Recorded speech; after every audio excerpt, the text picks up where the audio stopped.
Mga idol, naalala nyo ba yung in-upload ko kahapon na bagong tools dito sa shop? Hindi talaga ako makatulog. Hindi ako makatulog kasi gusto kong maipakita na sa inyo. Ang hirap tapusin tong gabi nito na hindi nyo to makikita.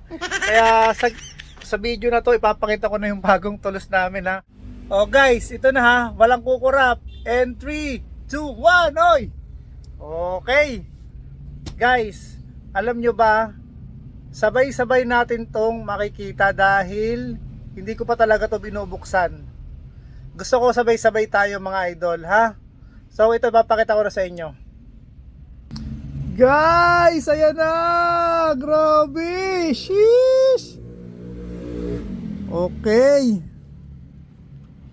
Grabe guys. Bubuksan na natin. Ito na guys, ipapakita ko na sa inyo ha. Ayan. Ang bago nating impact ng pantanggal ng bottom bracket na napakahirap. Ayan. So ito mga idol, ayan yung kinuha natin.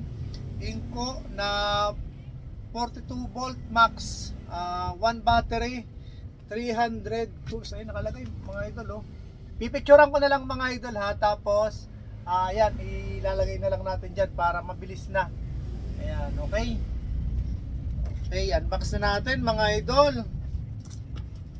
Para ano, yan mga idol, may kasama na itong lalagyan. Ayan o. Yan ang makikita nyo. Ang bigat mga idol. Mga idol, sabay-sabay tayo makakita nito. Hindi ko pa talaga ito nabubuksan kasi gusto ko sabay-sabay tayo. Ayan na o. Sheesh, grabe. Grabe, saya-saya. Oh, grabe mga idol, sobrang saya ko. Satisfying talaga. Grabe. Ito mga idol, meron siyang ganito. Ayan, ito yung kasama niya. Tapos ito yung pinakang ito, alam ko marami namang hindi nagbabasa nito eh. YouTube na lang. Tapos ito yung kasama accessories. Adapter yata to. Ayan.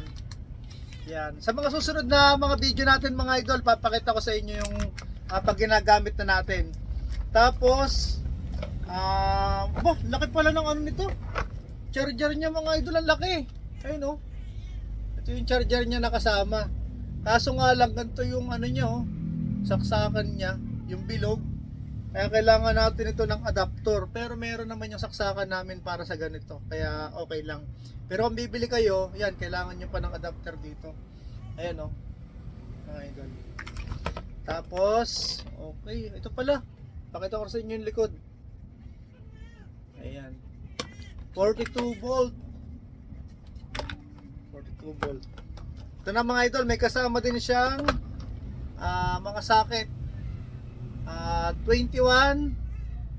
Tapos, 19. Mukhang mabigat mga idol. Grabe, siguro sobrang tibay nito. Anong bigat? Hindi kagaya nung kay Kelat. Hindi ganun kabigat. 17mm. Pero madalang naman natin magamit to. Siguro sa motor pwede. Yan, ito 15mm. Magagamit natin to mga idol. Itong 15 na to. Saka 14. Ito, magagamit natin sa ano, sa nut type na ano, sa nut type na axle. Ito 14 din, pangharap. Ganda, grabe yung bigat. Kaya pala, dito pa lang. So ito mga idol, ito naman yung battery nya. Yan, may naka ano pa dito. Paano ba ito natatanggal? No? Yun, tanggalan natin. May masira agad ah. Ayan, oy grabe. Parang may langis. Ayan mga idol oh. Bigat din ang battery. 42 volt max nakalagay dito. Tapos ayan pala, meron pa palang makikita dito kung ilan na yung battery nya oh. Dito oh. Ayan, makikita dito kung ilan na yung charge ng battery nya.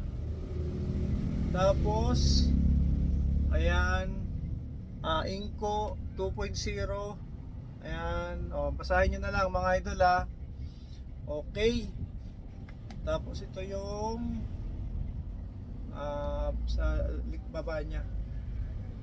Okay. Tapos ito na. ito na, yung mismong pinakahihintay ng lahat. Ang bigat din, grabe. Mga idol. Sheesh! Grabe. Ang pogi. Parang maliit yata yung dulo. Patay. Hello? Parang maliit yata yung dulo. Lagot. Kakasya kaya ito dun sa ano? Pang-bottom bracket. Malalaman natin mamaya. Ayan mga lods. Ang pogi.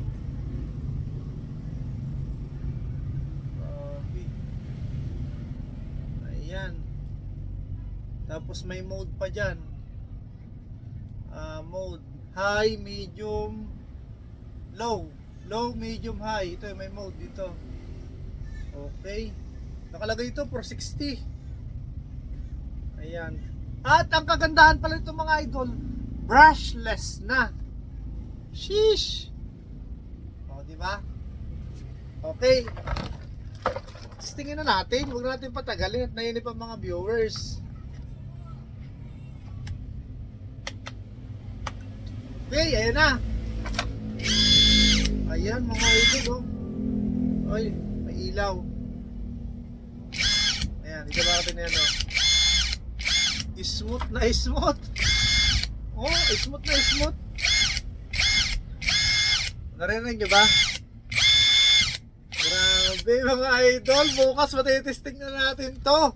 Sana bukas may magpagawa dito na yung mga 7 years na ano o kaya 10 years na bottom bracket na hindi natatanggal. Para matesting natin to. Joke lang. Hindi. Matitesting natin to bukas. Papakita ko sa inyo mga idol. I-update ko kayo. So yun lang mga idol ha. Abangan nyo na lang yung mga video natin dito kay ano, hindi na kay Lat, Inko. Pero malalaman natin kung ano mangyayari kay Kelat sa mga susunod na araw. Yun lang mga idol, salamat ng marami sa inyo.